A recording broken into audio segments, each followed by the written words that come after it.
Bonjour à tous, bienvenue, merci de vous joindre à nous aujourd'hui. Nous allons commencer dans quelques instants. Entre-temps, veuillez noter dans la boîte de dialogue qui vous êtes, d'où vous vous joignez à nous et veillez à ce que vous sélectionnez votre langue. Pour sélectionner une langue, cliquez en bas où vous voyez l'icône en forme de globe qui vous fera choisir entre le canal français et anglais. Vous pouvez ensuite éteindre l'audio original.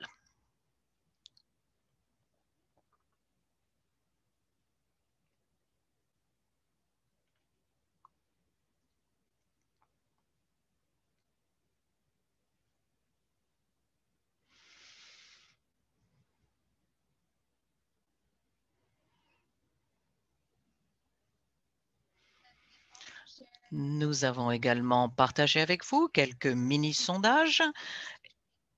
Nous vous encourageons à y répondre en attendant que les autres se joignent à nous. Si vous souhaitez les lire, la traduction en français a été ajoutée dans la boîte de dialogue. Vous verrez également tant les questions du mini-sondage en anglais comme en français. Vous remarquerez que vos options de réponse sont également en anglais et en français dans le sondage lui-même.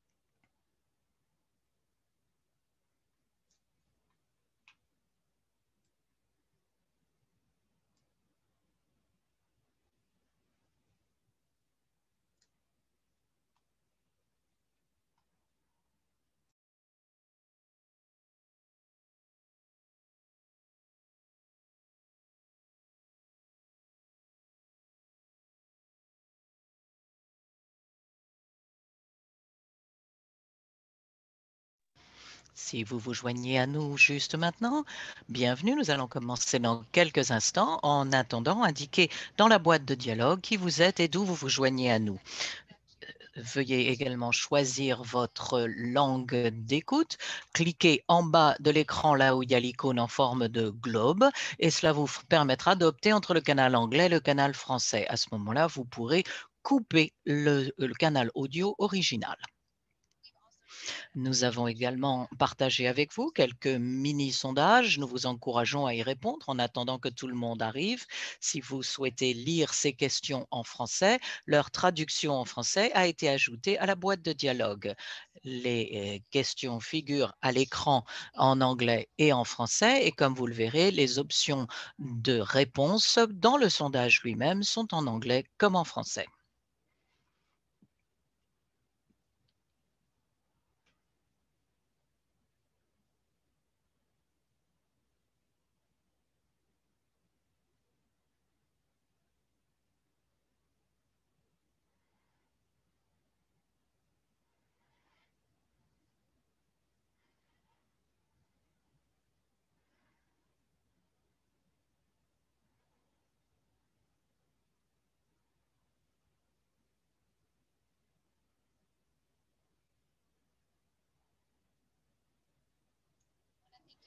Je tiens à vous remercier encore une fois de vous joindre à nous aujourd'hui. Nous allons commencer.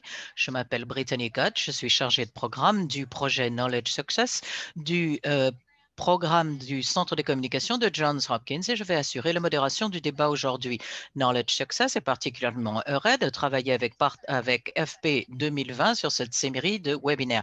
Il s'agit de notre 9e séance des conversations de connexion et si vous avez manqué les séances précédentes du premier module, vous pouvez les regarder sur le webinar qui est posté sur le site YouTube de FP 2020. Nous publions également des blogs sur le site de Knowledge Knowledge Success où vous pouvez y trouver les liens et lire des résumés des conversations précédentes. Le webinaire va durer environ 1 heure. Nous aurons une séance de questions-réponses ouverte avec nos 3 intervenants. Ce webinaire fait l'objet d'une interprétation simultanée en français, comme je l'ai indiqué, et est enregistré tant en anglais qu'en français. L'enregistrement du webinaire sera disponible au cours des journées à venir. Les participants voient leur micro éteint pendant la durée de la séance, mais si vous avez des questions pour nos orateurs, veuillez les taper dans la boîte de dialogue alors que vous suivez. Mes collègues de Knowledge Success et FP 2020 assureront un suivi de la boîte de dialogue et soumettront autant de questions que possible. Quelques mots concernant cette série sur les conversations de connexion en cas où ce soit la première fois que vous vous joignez à nous. La connexion des conversations est une série de discussions sur la santé des adolescents et la santé reproductive des adolescents et des jeunes accueillie par FP 2020 et Knowledge Success jusqu'au milieu de l'année prochaine. Nous allons co-organiser ces sessions toutes les quelques semaines sur différents sujets, mais ce n'est pas un webinaire traditionnel. Nous utilisons un style de conversation en encourageant un dialogue ouvert et en permettant beaucoup de temps pour les questions. Nous vous garantissons que vous reviendrez. Cette série est divisée en 5 modules. Le premier, axé sur une compréhension fondamentale de la santé et du développement des adolescents, a commencé le 15 juillet et s'est terminé le 9 septembre. Le deuxième module est concentré sur les parents, les prédicateurs, les partenaires et les téléphones, engager les influenceurs critiques pour améliorer la santé reproductive des jeunes. Nous sommes heureux de clore aujourd'hui ce deuxième module et d'en apprendre davantage sur les stratégies numériques uniques qui permettent de mobiliser les jeunes. Les approches numériques sont de plus en plus importantes dans de nombreux secteurs de la santé et en particulier la santé reproductive des jeunes et des adolescents. Tout d'abord, qu'il me soit permis de vous présenter les orateurs d'aujourd'hui. Aisha George est le coordinateur exécutif de Hidden Pockets en Inde. En tant que conseiller et éducateur père formé, elle a mis au point un curriculum de santé reproductive utilisant de nouvelles technologies telles que les podcasts audio qui sont encore très nouveaux dans un grand nombre de villes de l'Inde. Elle a été reconnue pour ses méthodes de podcast audio pour l'éducation des jeunes dans les écoles du gouvernement et les communautés mal desservies. Le docteur Liane Gonçalves est un responsable technique à l'OMS où elle sert de point de contact pour la santé sexuelle. Elle y travaille depuis un certain nombre d'années. Elle assure la coordination de la recherche ayant pour objet d'améliorer l'accès des jeunes aux méthodes de santé reproductive à l'extérieur des centres de santé. Elle a coordonné le développement avec le FNUAP, l'UNICEF et l'UNESCO sur la planification, le développement et la mise en œuvre d'intervention de santé numérique pour et par les jeunes, lancée en octobre 2020.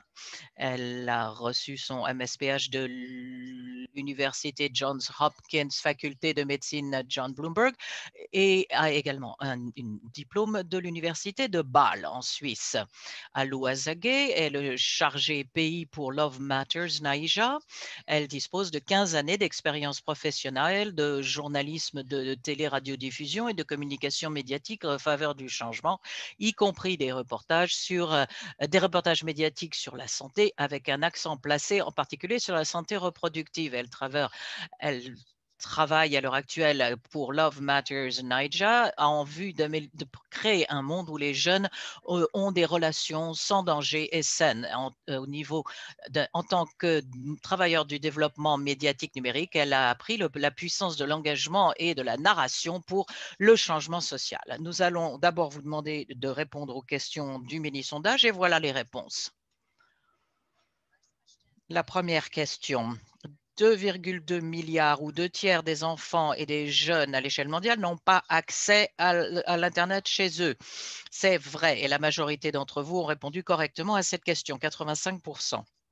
La deuxième question, lorsque les jeunes femmes trouvent des informations sur la santé reproductive en ligne, elles utilisent généralement une seule plateforme et peu d'entre elles déclarent avoir pris des mesures comme prendre un rendez-vous pour des soins de santé. En fait, c'est incorrect. Un grand nombre d'entre elles utilisent des applications de médias sociaux, entre autres. Et la troisième question, bien que grand nombre de jeunes femmes déclarent avoir trouvé des informations sur la santé reproductive par le biais de plateformes numériques, peu d'entre elles déclarent avoir pris des mesures de suivi, comme de prendre un rendez-vous pour leur santé reproductive après avoir trouvé ces informations.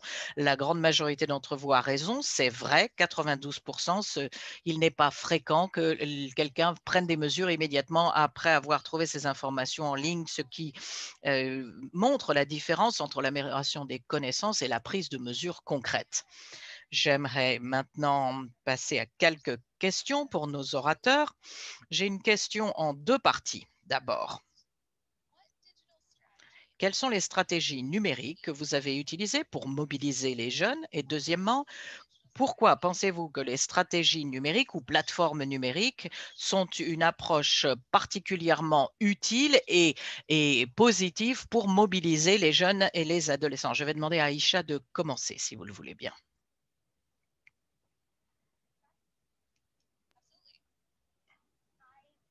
Bonjour, Didon Packets en Inde. J'aimerais tout d'abord remercier FP 2020 et Knowledge Access de nous avoir invités à participer à ce panel superbe.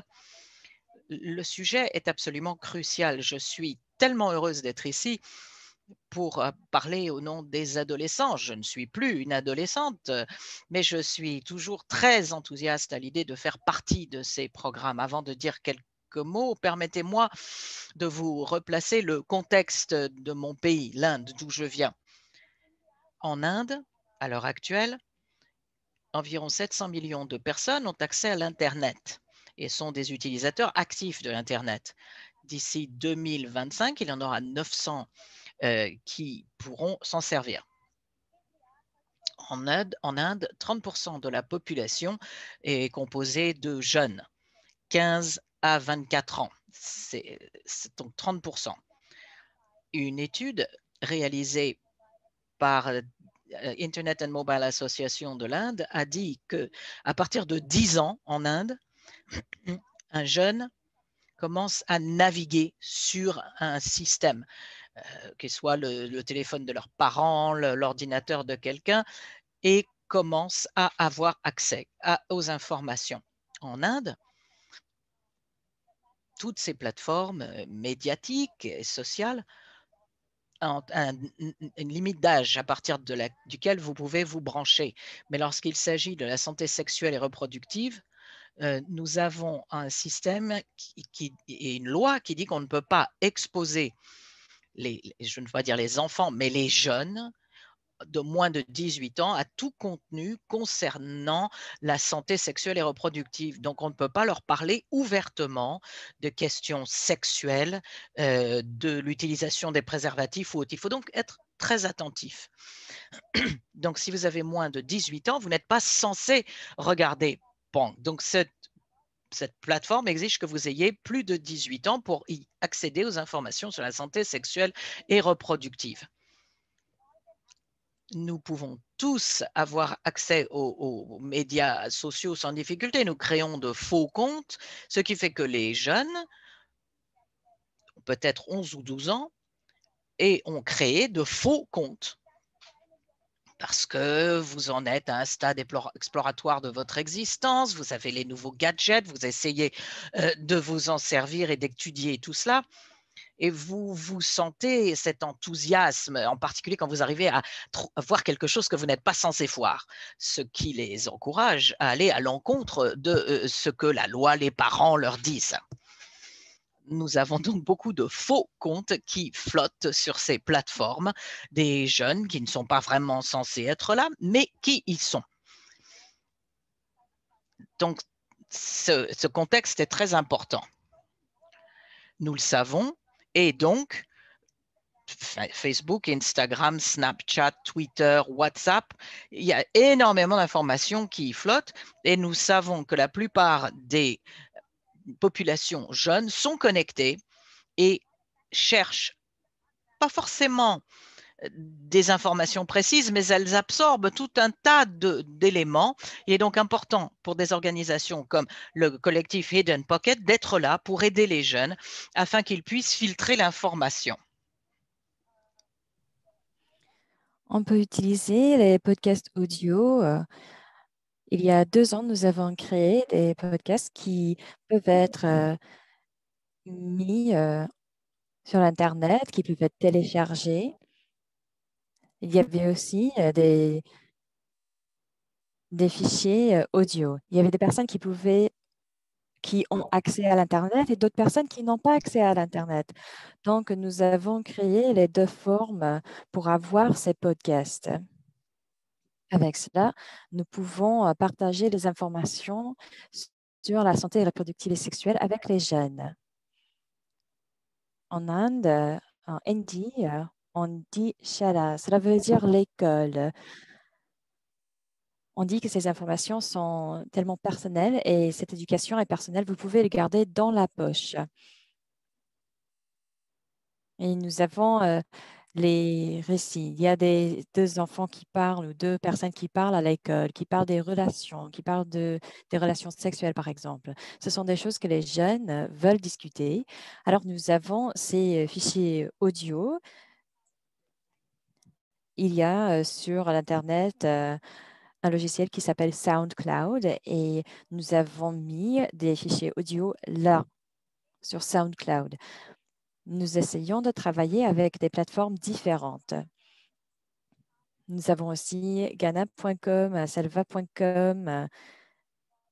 Les Indiens aiment bien la musique. Nous adorons tout ce qui est Bollywood, le cinéma.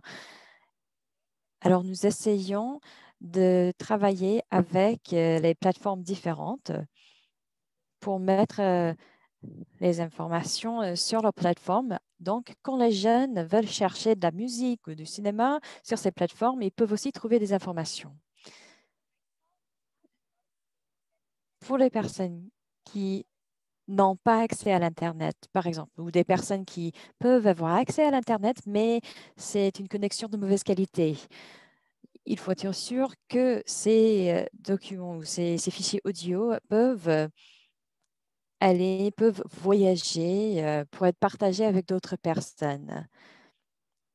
Et avec cela, nous pouvons partager ces informations avec toute la communauté. Nous avons par exemple des choses qui peuvent être partagées par Bluetooth. Les jeunes aiment bien utiliser Bluetooth. Et nous utilisons aussi les radios communautaires. Nous aimons tous écouter la radio et il y a beaucoup de personnes qui écoutent les actualités sur la radio. Donc, si nous pouvons créer des informations que nous pouvons diffuser par la radio, nous pouvons avoir accès à toute une communauté.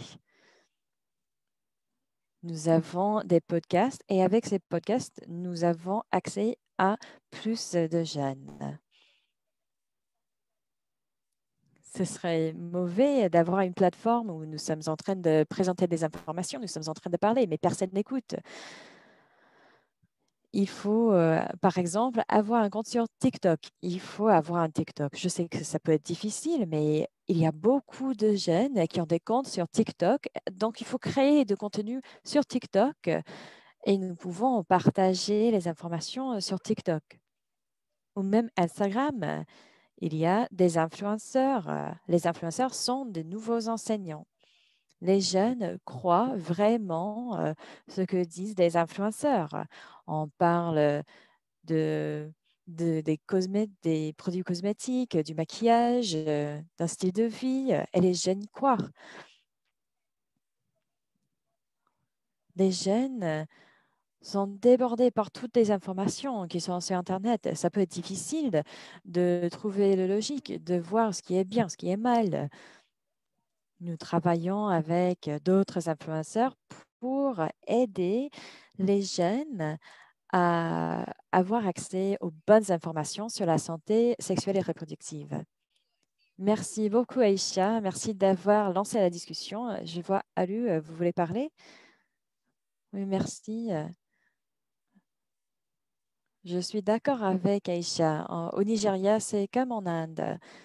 Nous sommes une grande communauté. Nous avons plus de 140 millions de jeunes. C'est une communauté dynamique. Nous avons une plateforme ici au Nigeria. Nous existons depuis 2 ans et nous avons un groupe de jeunes très actifs. Ces jeunes sont actifs sur Facebook. Nous l'utilisons beaucoup. Il faut assurer que nous avons beaucoup de formes différentes pour partager les informations. Nous avons des sketchs, nous avons des podcasts. Il faut utiliser les médias numériques. Nous avons aussi les podcasts sur SoundCloud. Nous utilisons des graphiques pour attirer un public très jeune et nous avons choisi de bons messages à communiquer avec eux. Nous avons été très actifs avec les jeunes. Nous utilisons les petites chansons, par exemple. Il y a des annonces où nous essayons de présenter des récits. Nous parlons des maladies avec cela ou ce qu'il faut faire face à la violence sexospécifique. Parce que nous avons connu beaucoup de violences sexospécifiques au Nigeria. Il y avait des personnes qui ne savaient pas où avoir accès aux services, mais ils ont appris qu'ils peuvent se connecter par radio ou même sur WhatsApp. Les personnes qui n'utilisent pas nos programmes sur la radio avec les plateformes, qui n'ont pas des logiciels pour regarder les vidéos ni des graphiques, ils vont sur les applis comme WhatsApp pour partager ces informations dans des endroits où on a une mauvaise connexion, où l'Internet est disponible, mais ce n'est pas à un prix abordable. Nous essayons de trouver d'autres moyens.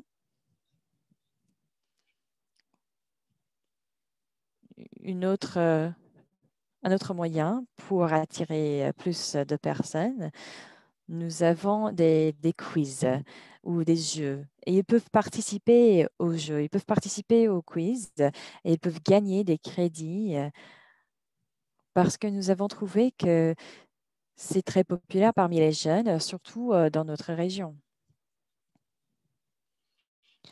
Nous avons trouvé que c'est très important d'attirer les jeunes. Et nous avons aussi reçu beaucoup de rétroactions des jeunes. Nous travaillons avec des prestataires de services, nous avons travaillé avec des acteurs différents. Nous avons parlé avec des personnes qui parlent avec les jeunes. Ce sont des personnes qui gardent leurs conversations confidentielles et qui parlent sans jugement. Nous avons essayé de créer des connexions entre des jeunes et des prestataires de services. Nous savons que les jeunes et les adolescents reçoivent simplement le message. Vous ne devriez pas avoir des rapports sexuels maintenant, vous ne devrez pas parler de la santé reproductive. Mais nous essayons d'être sûrs que les jeunes sont assez responsables, qu'ils ont assez d'informations pour prendre de bonnes décisions. Voilà ce que nous avons fait. C'est excellent. Merci, Alu. Liane, je pense qu'Alu et Aïcha, dans leur discussion et en parlant de leur travail, elles représentent vraiment les pratiques exemplaires. Elles sont sûres que ce n'est pas la question de quelle chaîne on utilise, c'est plutôt comment arriver à interagir avec certains groupes de jeunes. Utiliser Facebook, ce n'est pas la réponse, mais c'est une réponse. Il faut utiliser plusieurs plateformes. Nous parlons toujours de l'utilisation de la radio, de WhatsApp. C'est peut-être pas la technologie de pointe et ce n'est peut-être pas la chose la plus cool, mais c'est toujours très important. C'est quelque chose qui a un accès universel. Et je pense qu'une leçon à tirer, et je vais dire, les directives que nous avons publiées en octobre étaient de faire un regard sur le passé de cette génération. Et nous avons parlé des organisations et des agences onusiennes qui ont tiré des leçons au fil des 15 dernières années. Ils ont trouvé ce qui marche, ce qui ne marche pas. Et je sais que le travail que les organisations effectuent est, comme on a dit, d'utiliser plusieurs plateformes, aller dans les communautés où les jeunes sont déjà. Il paraît évident en le disant, mais je pense qu'il est essentiel de le répéter. Même si on aimerait bien arriver avec une proposition, dire je vais créer quelque chose pour parler avec la génération sur Facebook dans plusieurs pays. Facebook qui est très accessible et on peut avoir accès aux personnes avec des mauvaises connexions. Mais si c'est bien le cas, si vous voulez vraiment utiliser cette proposition, il faut faire attention parce que ça peut ne pas fonctionner. Il faut prendre en compte que les jeunes ne sont pas hétérogènes, ne sont pas homogènes. Il faut trouver des moyens différents pour créer des liens et pour partager avec les jeunes. Il faut aussi être capable de s'adapter en temps réel. Il faut s'adapter en utilisant les rétroactions. Il faut utiliser nos connaissances sur les jeunes et le monde numérique en 2021. Merci beaucoup. Voilà quelque chose qui m'a frappé quand on parle de parler avec les jeunes, où ils se trouvent. Si vous pouvez parler un peu plus de l'implication des jeunes dans le processus de développement. Quelle est l'implication des jeunes dans la production de ces podcasts ou de ces sketchs? Oui, j'aimerais répondre d'abord.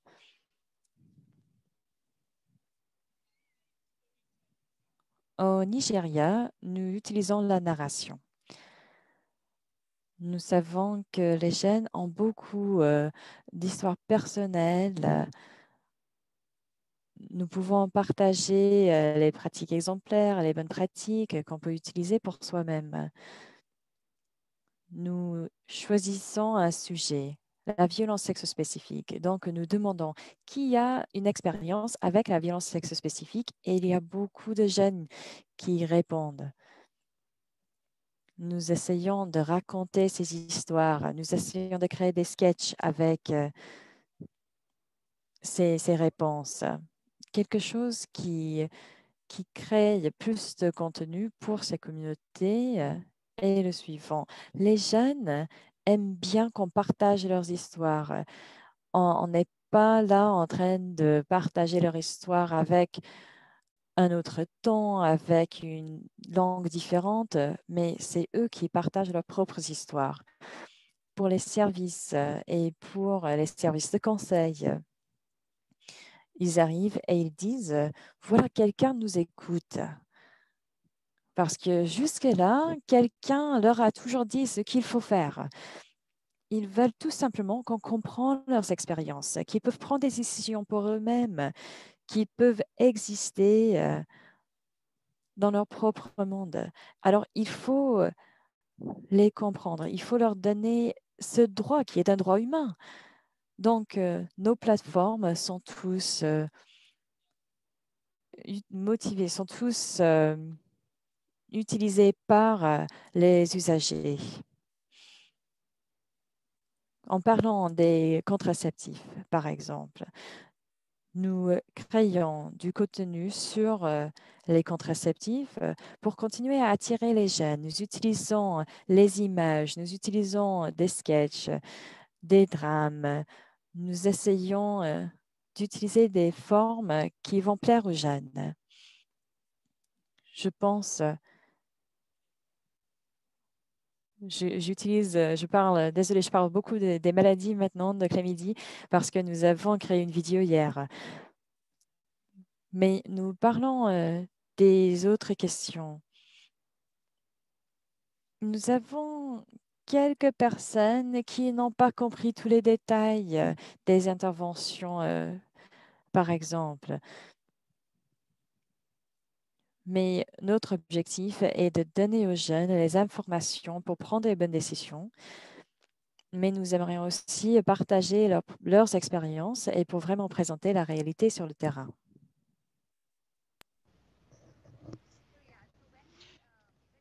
Eh bien, lorsque nous étions en train d'élaborer les podcasts audio, nous avons déterminé quelle langue il fallait utiliser. L'anglais, parce qu'il y a bien des langues vous le savez, donc sur quelle langue devrions-nous nous axer? Devrions-nous le faire en anglais pour que l'ensemble du pays puisse écouter? Puis nous nous sommes dit qu'en anglais, il y avait beaucoup de contenu déjà, donc il fallait se concentrer sur les zones régionales. Donc nous étions à Delhi, nous avons commencé par l'hindi, puis après, nous avons pensé utiliser le Kannada pour la partie sud de l'Inde.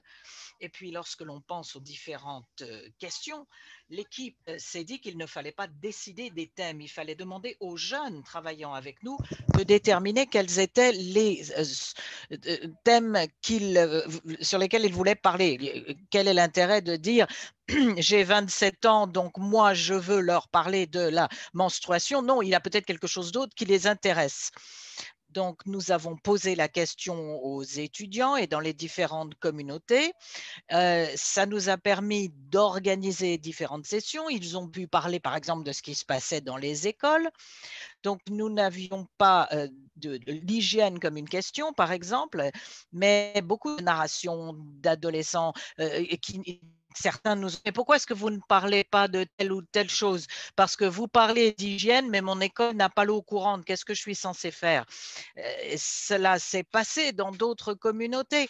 Vous me dites d'utiliser de l'eau, mais chaque fois qu'il faut utilise de l'eau, il faut que j'aille à l'autre bout du village et je me fais battre si je fais ça. Alors, nous avons donc tous travaillé ensemble, les étudiants, une dizaine d'entre nous avec les étudiants pour qu'ils nous aident à choisir les sujets qui les intéressaient eux. Et nous avons veillé à créer un storyboard de cette nature parce que nous ne voulions pas simplement trouver la narration et puis repartir. Nous voulions vraiment nous impliquer parce que les jeunes veulent faire partie de l'effort. Donc, dans le cadre du podcast, ils sont là, ils parlent, ils font partie de la production et ce sont leurs mots que l'on entend. Entre-temps, pendant qu'ils lisent le script, ils sont avec nous, la séance se poursuit et il y a beaucoup d'échanges sur ce qu'ils disent.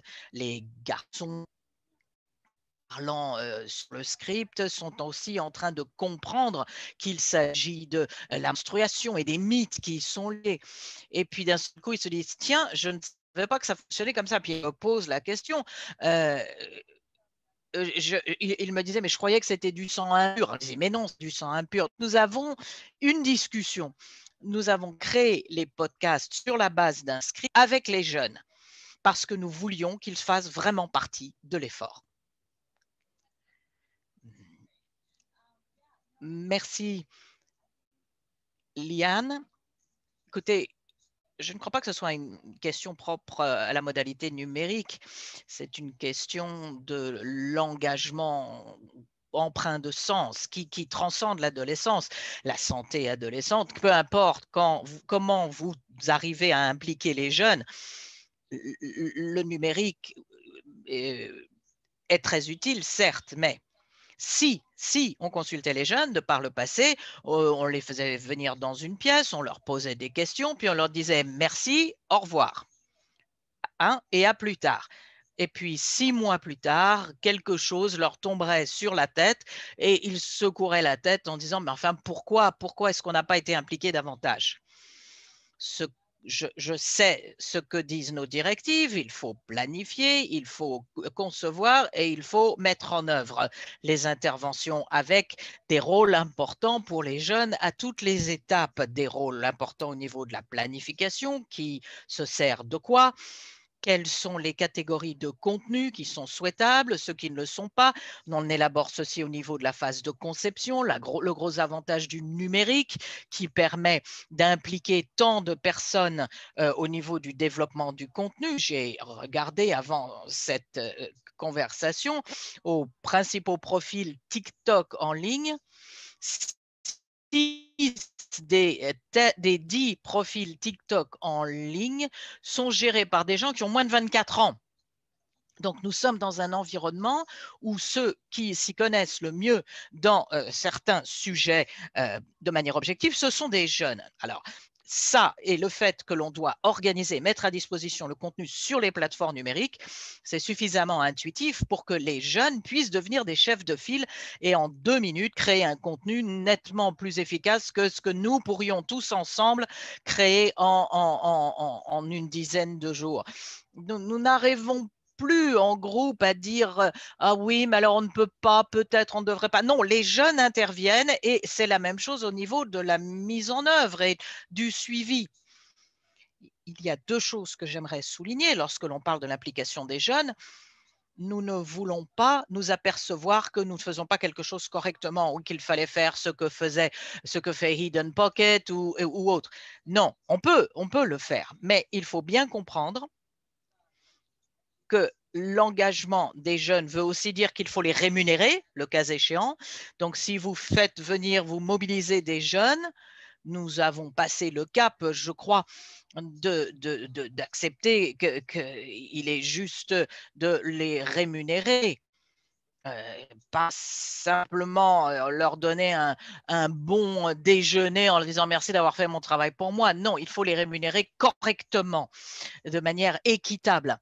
Donc ça, c'est quelque chose dont on parle beaucoup, cette notion de savoir comment nous nous assurons que les meilleurs intérêts des adolescents restent au cœur de la conversation. S'ils ont le courage de s'ouvrir à nous pour nous faire savoir ce qui se passe, ce qui les traumatise, ce qui les perturbe, il faut que nous puissions assurer notre bonne diligence, nous occuper d'eux en tant que mineurs, en tant que groupe ayant besoin de services, et pas au lieu de dire simplement bon, c'est gentil d'être venu, merci de votre contribution, au revoir. Ce sont des défis, ce n'est pas facile, mais à ce stade, tout ce que nous pouvons faire, c'est simplement conserver cette idée présente à l'esprit et nous assurons que nous faisons notre bonne diligence au niveau des communautés et de manière plus générale, c'est le niveau où il est bon de voir un engagement aussi renforcé, ce qui montre bien que les choses se sont développées, pas simplement au niveau des adolescents et du numérique, mais de manière générale. Merci, Liane. Il a été très, très intéressant d'entendre vos réflexions sur l'incorporation, l'intégration des jeunes à tous ces stades et pourquoi c'est important, comment Eden Pocket le fait en Inde et de voir comment nous incluons les jeunes de manière significative au niveau de la conception, de l'élaboration et de la mise en œuvre et des considérations qu'il faut prendre en compte. Nous avons une question spécifique de la boîte de dialogue. Ce participant dit que Aïcha a parlé d'utiliser TikTok pour partager un contenu ciblant les jeunes. Est-ce que vous pourriez nous en dire un peu plus de cette expérience? Parce que TikTok est très prisé chez les jeunes dans les pays participants. Comment est-ce que cela se traduit au niveau de votre expérience? Quelle a été votre expérience de manière plus concrète? Il faut d'abord être très prudent quant à ce que nous postons sur TikTok. En Inde, nous devons voir si nous nous concentrons sur le hindi, c'est une langue nationale, on est censé le faire, mais tout le monde ne le connaît pas, mais enfin c'est prisé. Donc il faut voir quels sont les dialogues qui doivent être associés. On ne peut pas prendre n'importe quel dialogue. Le dialogue doit avoir un sens pour tout le monde. Donc, nous sommes très judicieux dans notre sélection. Si nous parlons de la question du consentement, je dois m'assurer que je prépare un bon dialogue, que j'extrais d'un bon film en hindi ou en mayala ou en kannada pour le diffuser dans le pays. un bon dialogue et puis que je le montre sur TikTok afin que ça devienne un petit peu amusant.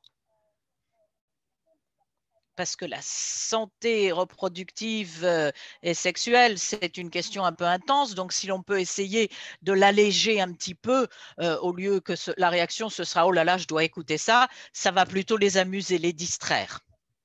Parce qu'il va y avoir musique, dialogue de film, donc c'est un peu plus drôle. Le sujet est un peu allégé et on a un dialogue drôle et en même temps un contenu important et on transmet le message de cette manière et il touche plus de gens.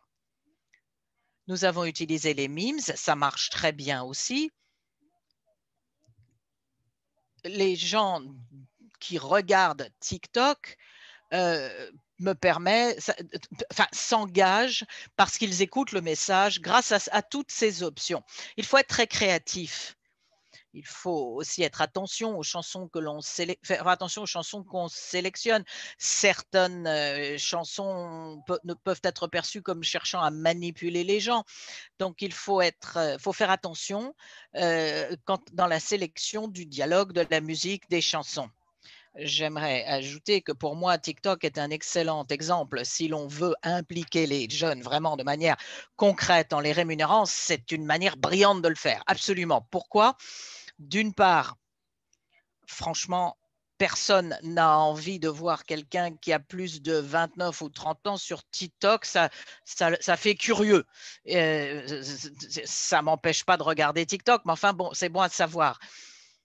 Par ailleurs, comme Aïcha l'a dit, il y a une frontière et nous pouvons tous le comprendre quand nous étions jeunes, on s'en souvient quand même, entre ce qui est pertinent culturellement et ce qui essaye trop dur.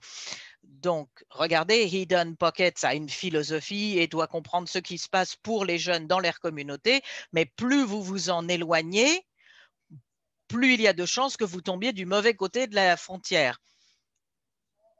Pour les organisations qui n'ont pas autant de présence sur le terrain, le fait que vous disiez il faut que nous soyons présents sur TikTok, ça ne veut pas dire que vous avez besoin d'être sur TikTok pour votre organisation. Ce qui est intéressant, c'est de voir les jeunes, les organisations qui comprennent et qui disent au lieu que ce soit nous qui essayons de lancer une grande chaîne TikTok de notre ONG, comment faciliter l'intervention des jeunes influenceurs qui ont déjà une empreinte, qui sont des semi-pros, des amateurs très poussés pour le développement de contenu et même se créer un suivi. En février dernier, lorsque l'on s'est plongé dans la Covid, l'UNESCO et le FNUAP ont organisé le forum Switch On qui a rassemblé tout un tas de gens qui travaillaient sur la jeunesse et certains des participants les plus intéressants étaient les influenceurs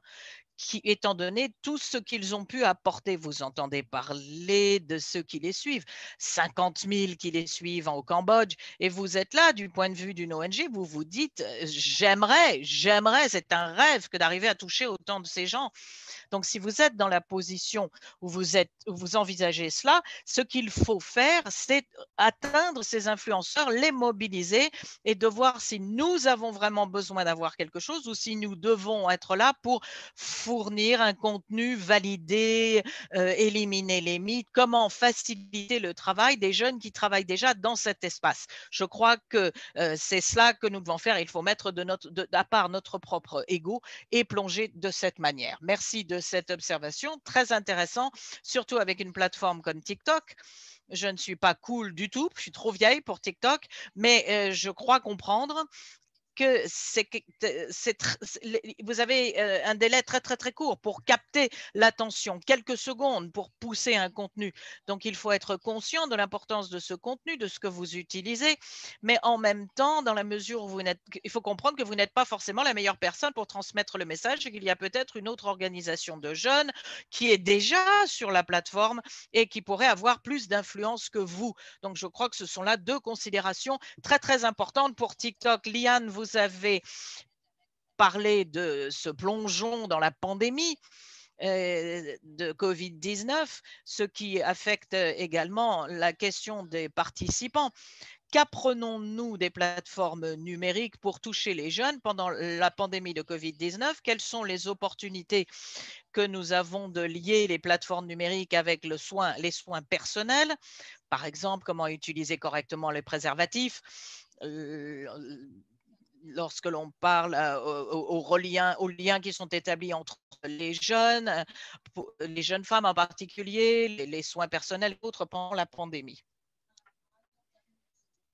Je m'intéresse vraiment à ce qu'elle a lu et Aïcha en a contribué parce que nous avons vu beaucoup de changements dans l'utilisation. Je sais qu'au niveau mondial, l'OMS a suivi les innovations que nous avons vues dans la livraison des services de base pour les jeunes.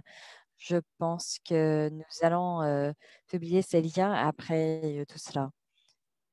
Mais ce que nous voyons à l'échelle mondiale est plutôt une accélération. Les groupes qui ne pensaient pas à l'utilisation des plateformes, bien sûr, les groupes qui avaient déjà des plateformes numériques les utilisent beaucoup plus maintenant, que ce soit des gouvernements ou des organisations de mise en œuvre, mais où nous voyons une manque de services, cela a été un moyen d'assurer la continuité des services. La télémédecine est devenue quelque chose d'essentiel dans plusieurs pays. Il faut minimiser le temps passé dans une facilité sanitaire. L'éducation sexuelle complète est un endroit où nous avons vu beaucoup de conversations, beaucoup d'innovations. Les jeunes vont sur Internet pour l'école dans plusieurs pays et ils ne vont pas à l'école. Comment être sûr qu'ils ont les informations sur les maths, sur les sciences, mais aussi sur l'éducation sexuelle complète? La solution la plus facile, et j'imagine que cela a été essentiel pour certaines organisations, est de continuer à publier les informations.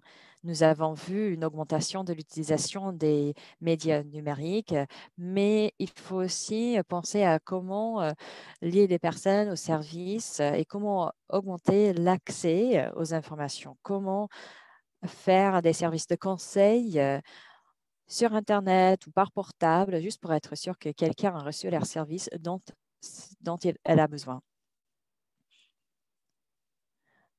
Oui, je suis d'accord. Pour nous, à Love Matters, j'aimerais dire qu'au fil des derniers mois, voilà ce que nous avons fait. Nous avons créé des partenariats avec des prestataires de services. Quand quelqu'un a un service et les jeunes ne connaissent pas ce service, nous travaillons avec les jeunes. Nous parlons des effets positifs. Nous avons travaillé avec PSI. PSI a un arrangement où il travaille avec une plateforme sur Internet et toutes les personnes qui achètent des contraceptifs peuvent avoir une livraison gratuite. Et les jeunes se disent, ah, bah, c'est bien, si j'achète des contraceptifs, je peux les acheter de ma chambre. Et après, il y a livraison gratuite à domicile. Les jeunes sont contents d'avoir ça. Nous avons aussi des centres qui accueillent les jeunes. Ils pensent qu'ils ne peuvent pas être jugés parce qu'ils étaient très jeunes. Avec la COVID-19, il y avait le confinement. Nous n'avons pas pu bouger, mais nous avons pu avoir accès aux services. Il y avait quand même une prestation des services que nous n'avons pas connue auparavant. Nous avons travaillé de pair avec toute une chaîne de personnes, avec les conseillers qui s'occupent de la santé mentale des jeunes. Pour certaines personnes, c'était tout simplement des services qui ont été fournis. L'interprète n'entend pas l'orateur.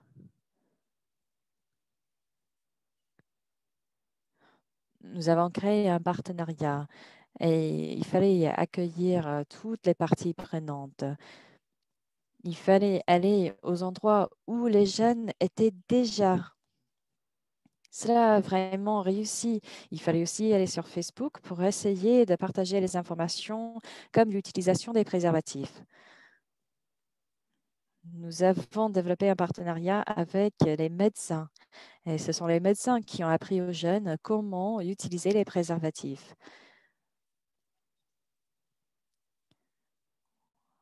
On a posé des questions aux jeunes. Les jeunes ont dit la dernière fois que j'ai utilisé un préservatif, le préservatif n'a pas fonctionné ou c'était trop serré, ou c'était pas très confortable. Donc, nous avons eu des conversations entre les jeunes et les médecins. C'était très intéressant. Voilà un moyen que nous avons trouvé pour lier les jeunes aux soins auto-administrés et aux conseillers. Cela va influencer les comportements à l'avenir. En Inde, le 24 mars, les écoles sont fermées et les écoles ne sont pas encore ouvertes. Avant, il y avait les enseignants, les parents, les conseillers, mais maintenant, tout est en ligne. Donc, les parents sont toujours là, derrière les enfants, pour dire, il faut assister au cours, il faut être là. Nous savons que chaque personne est très occupée avec les tâches ménagères, etc. Donc, c'est très difficile. En Inde, il y avait une grande discussion. Qu'est-ce qui est essentiel? Qu'est-ce qui ne l'est pas? Il y avait des médecins qui sont allés pour travailler. Mais les gynécologues, les autres spécialistes dans certaines cliniques n'étaient pas disponibles. Une chose que nous avons fait avant était de créer des connexions entre les jeunes et les spécialistes, mais c'était impossible pendant cette période. Il fallait réfléchir. La télémédecine est-elle vraiment la bonne réponse? Est-ce qu'un jeune peut avoir accès à un médecin avec cela? Mais en fait, nous avons vu qu'il y avait des effets néfastes sur la santé mentale des jeunes. J'avais une amie à l'université et elle a découvert qu'elle est enceinte. Un jour, chaque mois, je parlais avec elle pour être sûre qu'elle allait bien, que tout allait bien. Parce que pour elle, ce n'était pas possible. Elle ne pouvait pas sortir pour acheter un test de grossesse. Nous pouvons avoir beaucoup d'informations sur Google, mais ça ne fonctionne pas. Beaucoup de jeunes utilisent les, les tests à la maison, mais ce ne sont pas des vrais tests pour savoir si elles sont enceintes ou pas. Donc, nous avons essayé de travailler avec les jeunes qui ont plus de 18 ans. Si une jeune m'approche et elle a 16 ans, je n'ai pas le droit de parler avec elle. Nous avons été obligés d'innover encore une fois comment parler avec les jeunes. Il y a beaucoup de jeunes qui sont à la maison ou qui sont retournés chez leurs parents. Les jeunes ne sont pas restés dans les villes. Il n'y avait pas intérêt à rester en ville, aller au bureau parce qu'on ne pouvait pas. Il y avait plus de personnes qui sont retournées en zone rurale chez leurs parents. Alors, ça peut être difficile de parler avec ces jeunes. Mais nous avons essayé de travailler avec les jeunes de tous les âges parce qu'à 18 ans, à 16 ans, personne n'avait accès au service.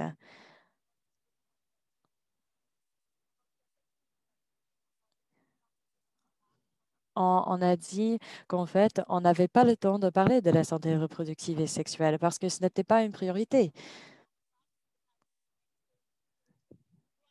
On a dit, si vous toussez, si vous avez mal à la gorge, voilà, vous êtes la priorité. Et c'était très difficile pour les jeunes ça a eu des effets négatifs sur leur santé mentale. Donc, nous avons essayé d'avoir les médecins qui pouvaient parler avec les jeunes via les réseaux sociaux. Il fallait assurer d'avoir plus de personnes qui regardent pour avoir les informations essentielles. C'était un moment très difficile. Merci d'avoir parlé de la situation actuelle et les effets de cette situation sur la santé sexuelle et reproductive et comment vous avez changé vos méthodes pour parler avec les jeunes et aussi comment cela a vous encouragé à innover. J'aimerais aussi parler des liens entre les connaissances et les soins.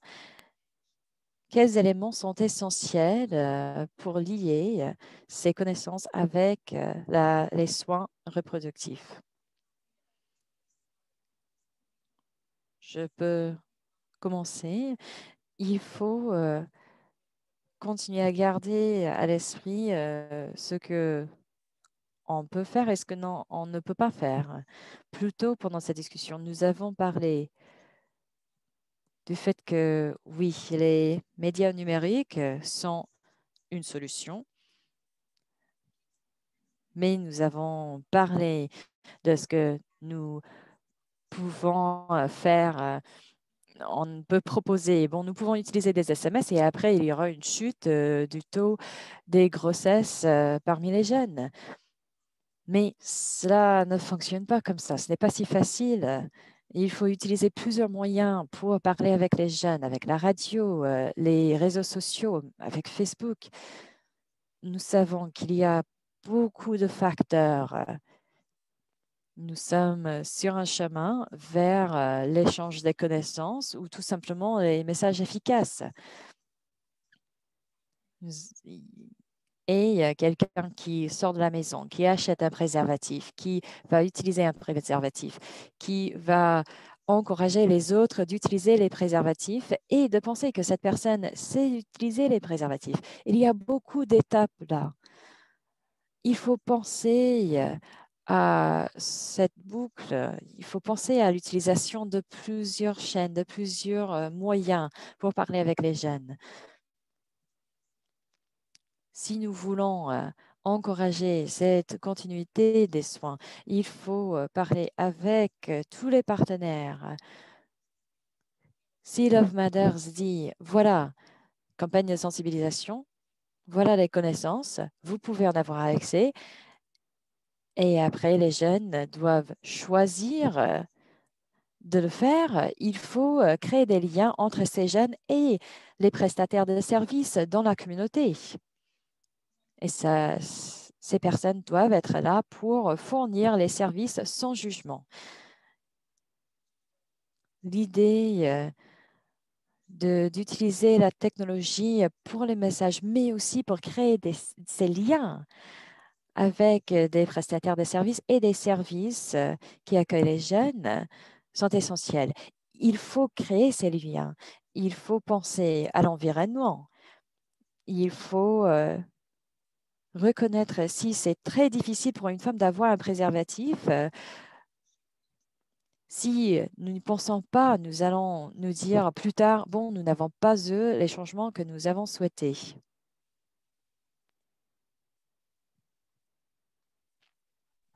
J'aimerais ajouter que la technologie, c'est une chose. La technologie, c'est une chose, mais il y a aussi les informations. On peut aller dans les hôpitaux des gouvernements, les médecins seront là.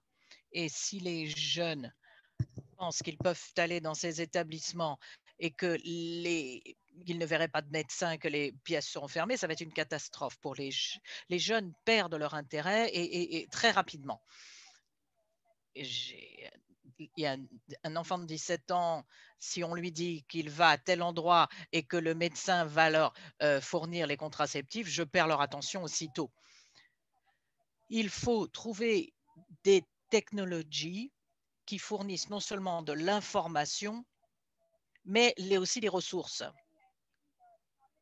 En fin de parcours, la technologie et l'infrastructure doivent fonctionner au niveau politique même lorsque nous parlons du sondage que nous avons fait, est-ce que les femmes utilisent les informations qu'on leur a données? Je répondrai que si une femme ne perçoit pas son corps comme une priorité et ne s'occupe pas d'elle, ou ne s'occupe pas ou ne comprend pas son utérus et sa santé reproductive, vous pouvez leur donner toutes les informations de la Terre, elles ne s'en serviront pas. On leur explique, c'est votre corps, il faut vous en occuper, c'est bien de vous en occuper, c'est positif. À ce moment-là, on va avoir une réaction beaucoup plus constructive. Nous n'avons pas le contexte sinon partout. Un conseiller qui dit à une fille de 17 ans que je lui parle des relations sexuelles sans risque, des contraceptifs, de la manière dont elle doit s'occuper de son hygiène en période menstruelle et autres, s'il n'y a pas de soutien autour d'elle, chez elle et autres, ça ne percutera pas. Ce n'est pas une réalité pour elle. La réalité, c'est je vais me marier avec une personne et je dois m'occuper de cette personne et c'est tout ce qu'on me demande de faire. Donc, avec la technologie, nous avons besoin de créer d'autres réseaux de soutien. Ça, c'est très, très important. Je suis d'accord. Notre expérience, encore une fois, ici au Nigeria, est que nous avons réussi en tant que membre du réseau mondial Love Matters d'avoir un impact cumulé sur les gens qui vivent dans ces conditions. Ce que nous avons fait ensemble, c'est apprendre les uns des autres les meilleures pratiques en tant que mouvement positif mondial pour voir comment les gens réagissent ou procèdent au Kenya, en Inde ou ailleurs, et parce que nous avons tant de similarités entre ce qui se passe en Afrique et en Inde, par exemple, au plan de l'infrastructure. Nous avons la plupart des mêmes inconvénients. Donc, il y a ce fil trop connu qui parcourt nos expériences. Nous devons donc apprendre les meilleures pratiques et les enseigner afin que nous ne les laissions pas à la traîne. Nous ne voulons pas leur apprendre les choses qui ne fonctionneront pas. Je suis donc d'accord avec vous. La structure, c'est important, Aïcha. La structure de soutien, il faut le faire. Les agents spécialisés de l'ONU et d'autres travaillent avec le gouvernement. Je sais que vous avez cette expérience, je le vois au Nigeria. Ce n'est pas forcément la meilleure expérience du monde. Nous préférons travailler avec des gens qui ont fait leurs preuves, dont nous sommes certains qu'ils transmettent que lorsqu'on les envoie dans nos publics cibles, ils auront une approche inclusive, ils auront une approche saine et une approche qui ne passera pas jugement. C'est important. Merci à tous de ces observations sur cet élément. Je crois que cette discussion a été particulièrement constructive. Nous avons déjà légèrement dépassé les délais partis. Donc, Alou, Aïcha, Alia, j'aimerais vous remercier de vous être joints à nous aujourd'hui. Merci de cette grande discussion, de cette excellente discussion. Merci des excellentes questions dans la boîte de dialogue. Nous avons beaucoup appris sur les plateformes numériques, les approches numériques, comment mobiliser les jeunes et quelles sont les connexions entre les jeunes. Est-ce que nous attendons des approches de ces résultats? Nous allons poster l'enregistrement et les résultats de ce webinaire. Nous aurons aussi un récapitulatif qui sera posté sur nos plateformes qui figure à l'écran maintenant. Je vous recommande de continuer à vous engager dans la conversation et à continuer à suivre FP 2020 et Knowledge Success au lien que vous voyez ici. Nous allons commencer notre troisième module des conversations de connexion au début de l'année prochaine.